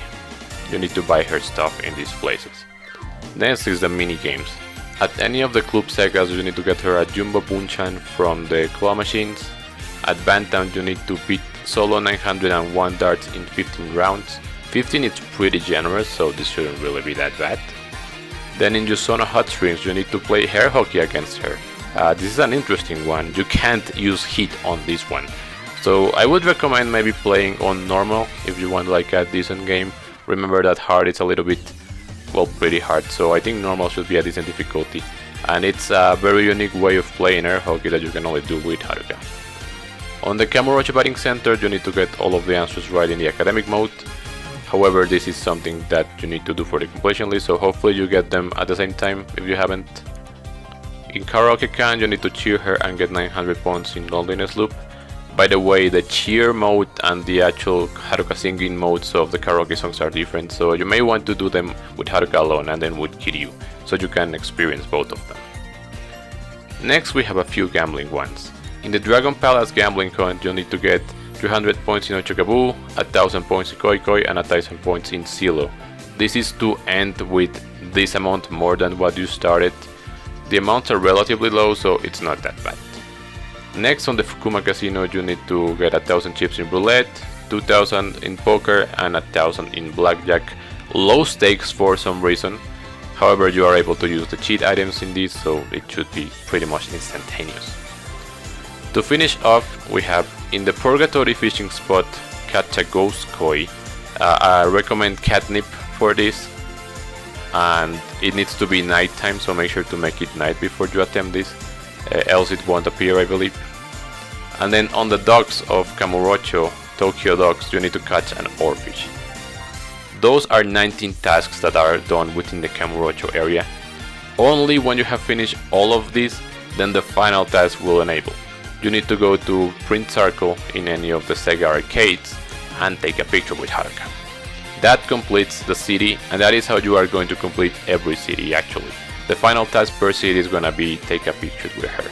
It's kind of like a keepsake, and that is how it goes. That was it for Kamurocho. As being a big city, it actually has the most activities out of any of them. Every other city has only 10 activities on each of them. You can do them in any order, but I personally did them on the order that you visit them through the game. So they go as follows, and for this one I did optimize the route so that you can do everything in a neatly order without having to travel too much. Starting with Nagasugai, first go to the food stalls, pretty much where you play Tatsuya Noodles, and there will be like an event with her. There's actually two conversational options. I suggest you save first and get them both, just to see what they say, they're kinda funny. After that you can go to the M store that is close there in Nagasugawa to buy her an item, move to Fukuya to buy her a souvenir, Monotsukaede to get her some meal, to Hanamidori to get her another meal, go up to Don Quixote to get a black umbrella, now go to the Ose Bridge for another event. Again, this has two different conversational options, so I suggest you save and check them out both if you want. After that, go close by to the Bar B, and you need to get 250 points or more in Count of Darts, which is relatively easy. Finally, from there go to the Club Sega, and this is where you need to beat the entirety of Virtua Fighter 2. That's why I said that hopefully you tackle the completion list one alongside this so you don't have to do it twice. And once you're there, go out and you will have the Print Circle enabled for this city, finishing up everything in Nagasugai. Next up, it's Tsukimino. Taxi is gonna drop you close to the center of the city, so you can start with Sushi Sanmai, move up to Mishiyono, then Gyoza King, then an event on the Main Street Public Park. There are no more conversational options, so you can just see the event. After that, go to Seiko Mart. You need to buy two things here, so first a handmade seaweed onigiri, walk out and then go in again for a sparkling cola. Then go to Matsuo Lamb Barbecue and get her a meal. After that, go to Ambitious Bar and you need to beat solo 9-ball without falls. Remember that this isn't that bad unless you get like a completely screwed up setup. It shouldn't be that bad if you use the ruler trick. And then after this, go to the Northern Lane. You need to beat her in a 3-frame game of bowling. She will score roughly around 50 points. She may mess up here and then, so it's not like she's incredibly hard, but try to use the strategy that I mentioned on the completion list part for the minigame, and you need to beat her like that. Then finally walk out of the Northern Lane and you can do the Print Circle, which is located inside of here, completing everything in Tsukimino. Next up is Otembori. This one is really simple because all of the restaurants are pretty much in the same street. Before that, walk down to Iwao Bridge for an event. Then you need to eat at Tsuruhashi Fuketsu, Kani Doraku, Ganko Sushi, Suboraya, and Kushikatsu Taruma. Those are the eating spots. After this, get onto the minigames, which is to score 650 points in the intermediate course. Remember that you need 1000 to beat the completion reward, so hopefully if you haven't done it you can tackle both at once, but this course isn't really that bad. Next, go down to Karaoke-kan and get 900 points in Because I Have You. And then finally go up to the Sega arcade again and you need to only reach the 3rd stage in Gunrhein. It's funny because in the past 2 games she asks you to pretty much completely beatbox Helios in level 50, but here you just need to get to like the half of the game, so it's pretty easy. After that, walk out of the arcade and you will be able to do the print circle, completing everything in Totem Body. Last but not least, we have Kinecho. You can begin in the TV tower and have an event there, then go to Yamamoya Honten, the M store, Osumi Drugs, Sekai no Yama-chan, then walk down into the Ferris wheel for another event, after which you can just turn back and go into Karaoke-kan to get 900 points or so much more. Across the street on First Shot Bar you need to win 8-ball against Haruka. I don't believe she's that difficult of an opponent, she should be around the level of an intermediate opponent, so it's not that terrible to beat her. And then finally go into the Club Sega, you need to score 250,000 points or more on Taiko no Tatsujin. I believe the song's a specific one, so you have to choose it. This is a really simple store to get. And after this, once again, you have to walk out of the Club Sega, go back in for the print circle, and that will complete the Haruka's requests. This one wasn't that bad in this game, like nothing that's really hard or anything like that. It's not like I'm a masochist or anything, but I've been used to doing some pretty hard tasks for her, so I guess it's a bit of a fresher change of pace to do this. And I also enjoy that you have these little events where they have a heart-to-heart in between Kiryu and Haruka. I've covered almost everything that there is in this game. You want something more? Well, here's a bonus! Souvenirs from across Japan! So if you go down through the underground mall in Kamurocho, once you finally reach it, you'll see that there's a guy that you can talk to. In a nutshell, this guy wants souvenirs from the different cities that you can visit as well. So there is a souvenir shop in each of the cities, and you need to buy pretty much every single item that they have. When you talk to this guy, he's gonna give you a description of the item, and you need to give him what matches that. The thing is that he won't tell you the exact description that it says in-game, so you have to kind of read it and understand which souvenir he wants.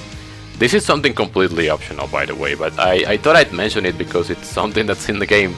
You get a little bit of money and a few items from this. It's nothing that's gonna make you incredibly rich, but it's something that you can do, so if you wanna consider yourself of doing everything, then you can try to do that. Again, just buy every single souvenir from the 4 shops in the other cities, and then you need to give them to him in the order that he wants them. I think it's random order, so the items differ, but that's how you do that. The final thing that I want to mention are some tips to make your legendary run go a little bit faster. This game is incredibly long, as you know by this point, so even replaying the story may take a while. Just as a comparison, when I did my legend run in Yakuza 4, I tried to do a speedrun, like I was trying to do it as fast as I could, and that took me a little bit under 4 hours. For this game it took me about 8 or 7, I don't remember. It was a lot, because there's a lot of text that you can't just skip, you have to keep going through it. So to try to minimize the time that you spend on it, if you just want to do a quick clear and grab your platinum trophy, there's some tips that I can give you. This is a strategy that revolves with the completion items that you can grab. As I said beforehand, there's some sort of flags that enable within your save files, and even if you have acquired in a previous thing, even in Premium Adventure, some of the completion milestones, in a newer game that you start after getting that, you will be able to claim from convenience stores these completion rewards. This strategy revolves around using the golden pistol, which can easily dispatch enemies, and the bits of good fortune, which remove all the street encounters, making your time much easier. You can go to a convenience store pretty much when you begin with Kiryu and grab these items. The pistol is from all Substories, and the bits of good fortune are from opening up all the Kamurocho lockers. However, if you did like the entirety of the completion list, then you will definitely have this. I think you need to read the emails first. You're gonna have emails, and after you read them, you are gonna be able to claim these items. Now, there is a thing with the bits of good fortune. There are actually 2 in the game. The first one is this one from the completion reward, and there's another one that you get from a Kiryu substory, which is called Another Haruka. The thing is, I believe the game confuses itself and it doesn't know which one is the completion one and which one is the sub-story reward one. I think the game just considers that if you have it in your inventory, then you can't reclaim it from the convenience stores because the game knows that you have it already. So I would recommend that you get into your New Game Plus in Legendary difficulty. Hopefully you have both on your item box or something, and you need to throw them both away, discard them, and you can then reclaim them. Same with the Golden Pistol. Next, when you are playing through these sections, you can use the Golden Pistol to cheese combat. Before the part ends, like in the case of Kiryu is when he's fighting the entirety of the Tojo clan, for Sajima is when he's fighting Baba, for Akiyama is when he's fighting Kanai, and for Shinada is when he's fighting alongside Sawada in the stadium. Throw out the Golden Pistol, discard it at this point, and also the Bits of Good Fortune. That way, when each character throws them away, the next character is going to be able to pick them up at the convenience store, and it's going to make their lives much easier. Especially removing the random encounters is the important thing, I would say. If you still want to do regular combat, then be my guest, but in my case I prefer to just go through it quickly. I only fight the important bosses in Legendary difficulty with my fists, but I try to cheese every other fight. It's important that you discard it with Shinada because you definitely want that pistol when you are doing the Kamurocho heal segment with Kiryu or Sajima, whichever you choose. It really helps. But yeah, do use that method to help yourself on the legend run, else you'll be running into random encounters or you have to fight everyone by fist. And if you were like me that you didn't complete everything in the finale but you did it in Premium Adventure, then your characters will have less levels and less skills most likely. And it's kind of a bother to trying to get them in Legendary difficulty if you're just wanting to reach the end of the game again. So yeah, that is pretty much my strategy. There is one final thing that I didn't cover here and I didn't do myself either, and that is the weapon rankings. So every character has their own weapon rankings. They're all the same but they vary per weapon, and there's 10 levels. You get bonuses as you use them more and you unlock the levels, so some of them are good, like increased damage or reduced hit action cost. But the problem is that in the Yakuza games, weapons are like a fun alternative that you could use sometimes, but it's clear that the main focus is still like the fist fights. So they added this where you can level different types of weapon to 10, but I just don't think it's worth it, hence why I didn't even bother doing it. It sucks a bit, this system, because there's some weapons that if you don't have the skill level enough you can't even equip them. But then again, you must be just messing around if you are wanting to use the weapons. So I didn't cover them, I didn't do them, and well, it's up to you if you want to. And that's almost everything. There's 4 achievements that I haven't mentioned yet, so I'll mention them here. They have to do with combat and they revolve around using the character specific like hit special things that they have. They have to defeat 50 enemies with their thing. So for Kiryu is with a dragon spirit.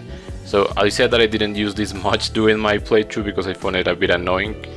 For these 4 achievements I recommend you do them when you have level 25 in case you don't have them yet, because once you have all the skills it becomes much easier, especially for some of the characters, because pulling off their skills can be annoying in the middle of battle. Kiryu is actually one of the easier ones after learning from the ultimate match that you can pretty much just spam the fast attack button, the rush combo, and that kind of locks into the enemies, then you can get it like that.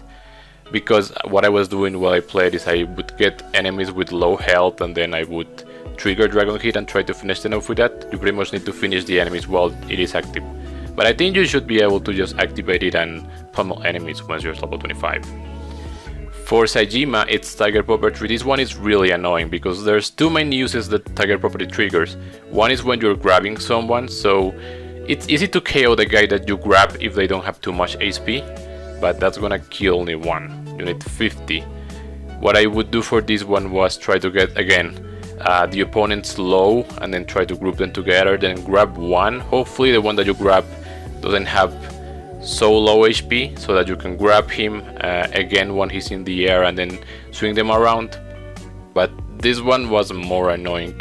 Another one, a skill he unlocks, is that you can grab an enemy, I think it's by the legs, and if you hold down the heavy attack button then you will do like a hit to the ground charging with the body that you have, and that does damage them. I think that counts for Tiger property because he shines, but I'm not too sure. I think I did the slow method and it did take me a while. Shinada is also pretty easy because my meteor tackle, as you know, it triggers when you press the heavy attack twice and you can like charge people, but you can do the hit action while in this state, the one where you grab the opponent, and it does count because you enter the my meteor tackle status before you do the hit action, so it counts. I got this one naturally, was the only one that I got in my main playthrough because you can do this hit action pretty easily on the enemies. And I didn't really mean to skip Akiyama, he was before Shinada, but for him is with Launch Strike. Now, I thought that the same logic would apply to Akiyama with doing the Alpha and Omega Drive hit actions, but I think the enemies, like, he doesn't shine red before triggering that hit action, so unlike Shinada, I don't think that one counts. And I know that I did a lot of these hit actions and I wasn't triggering the achievement, so this one unfortunately you do have to like get the opponents low and then launch them into the air and then do the combo kicks in the air. This one's annoying, but it's easier when you're maxed out Akiyama because even your launch strike kick bypasses blocks. That's like the main issue that I had when I was doing it, that opponents were blocking so I wasn't throwing them into the air, but once you have that skill then it becomes much easier. So those are those 4 achievements that I haven't mentioned. There's also the Benevolent Dragon, which is to send 5 million yen to Morning Glory. I think Kiryu has to do it. I didn't really check if Haruka could do it, because she can send money too. As part of a Kiryu Substory, you send some money, but I just sent like straight up 5 million once I didn't need money anymore. And that gets you the achievement. You can reload after you do it if you want. There's really nothing in the game that they give you if you send money to Morning Glory. It's kind of like a lore thing. So you can just reload a save file if you don't want to lose that money, but I didn't really care, I didn't need it. The rest of the achievements that I didn't mention are, you know, the chapter ones that you will get naturally from the story, or like talking to people. There's one that you get hit by a car. I got this like really early, really easy. And that's pretty much it. I think not much else for me to say about the achievements. Again, there's, you know, the completing normal mode. If you follow my advice, and hopefully you got this one. If you're in PC, as I said, there's a trick for you to change the difficulty of your save file. If you want to do that, that way you can just lower or just change any save file to normal and then beat the final boss on that save file. That should get you the achievement. If you're on console, you just have to replay the entire game again if you played in hard for the first time. And that's pretty much it. I guess here's the final thought, maybe a bit of my thoughts on the game and all. So this game, again, it was really long. I didn't know that it was the longest game, it seems, and it caught me by surprise. But I really enjoyed it. Like, I'm not too sure if I like it more than Yakuza 3 or at this point or not. I like it a lot because of, you know, the Haruka aspect. I'm a big fan of Haruka as a character, and I've always tried to do her request. That's how this series on me making Yakuza videos even started.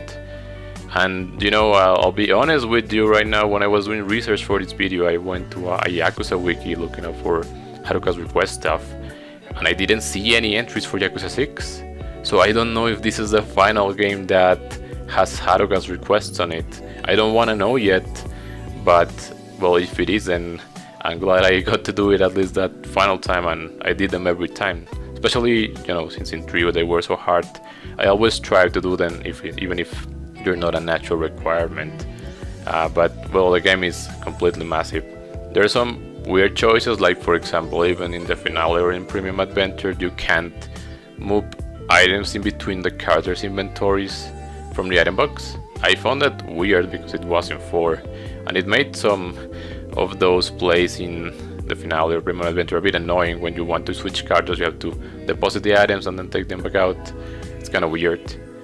But, well, you know, I like the story. There's a lot of stuff to do. It's super long. Funny enough, like, assuming that I release this at the time that I want, just missing the final edits as I'm recording this, it will be exactly 5 months ever since I first played the game in this year 2024. So I was with this game in my head for 5 entire months, almost half a year. Granted, it's not like I was playing the game every day or at every time during this time. There was a lot of time and big periods, weeks even, where I wasn't playing the game because I just shifted my focus elsewhere. But well, because it was this big, it just became like this, and I realized that this video is probably gonna be 2 hours long, and I didn't expect it to be this big. As I said when I did my previous video on Yakuza 4 a few months back, I wasn't even sure if I was gonna cover this game, and well, here I am doing it again, but it's because I decided to cover everything again, even if some stuff were in a really small scale. Even though I said so last time and it kind of wasn't true, I don't really think I will cover anything in other Yakuza games or future ones. Maybe some really specific stuff for 6 or 7 or 8 or who knows. But I don't think I'll be doing a fully fledged video because it also takes a lot of my time that I could be spending on playing the games or doing some sort of activities. I enjoy making these videos, but they also take some time and it's my free time that I take to make them, so maybe I'll just try to be more focused if I ever do decide to do something like this. Overall, this game was one of the longest that I've ever played, like not a multiplayer game, like a single player thing. One of the biggest for sure. Like I played a lot of Animal Crossing for instance, but that's a game that has a repetitive loop that you can get engaged to and keep coming back to, but this is something completely different. This is different stuff all the time, doing different stuff, striving for an objective, and it was a lot. I mean, I'm saying it was a bit overwhelming at times, but I also do like appreciate all of the stuff that went into this. I have a slight understanding that Yakuza 6 isn't nearly as long as this or some of the others, so that'll be a breath of fresh air. I will try to play that game later this year if all goes right. And again, you may or may not see videos or a video about it, but I will definitely not be doing like a full video on it. If anything, what I may do is a retrospective on the Kiryu saga from a completion perspective, given that 6 kind of closes that. I know he comes back in 8 and Gaiden, but still. But yeah, I think I've rambled for long enough. I did enjoy this game and this was my experience completing it. I do hope you found it useful. Again, I linked in the description all of the resources, including some guides that I wrote myself and published on Steam that can help you on all of this process, so please do check them out. Rate them if you can. This really feels like giving closure to something that's been around for a while, so I enjoyed Yakuza 5, but it's finally time to put it to rest, at least for a few years. So that was it. I hope you enjoyed the video and that you found it useful. In case you want, do check out the Yakuza 3 and Yakuza 4 videos if you haven't done those games and want to know the completion experience, even though the 3 is mainly about Haruka. But yeah, don't forget, you're always welcome in my town. Thank you for watching, and I'll see you next time.